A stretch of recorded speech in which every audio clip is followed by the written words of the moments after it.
Hi வணக்கம். எல்லோரும் எப்படி இருக்கீங்க? லெமன் ரைஸ் ஒரு தடவை இப்படி செஞ்சு பாருங்கள்.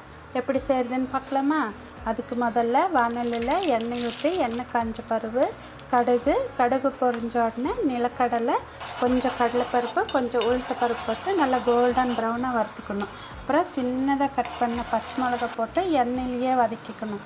ஏன்னா காரம் இருக்காமல் இருக்கும். அப்புறம் ஸ்லைஸாக ஒரு 3 வெங்காயம் எடுத்து ஸ்லைஸாக கட் பண்ணி அதையும் போட்டு கொஞ்சம் கருவேப்பிலை, கொஞ்சம் மஞ்சத்தூள், உப்பு போட்டு நல்லா வதக்கணும்.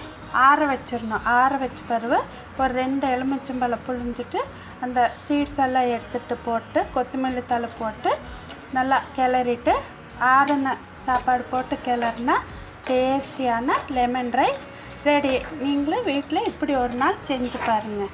சரியா? ஓகே, பாய்.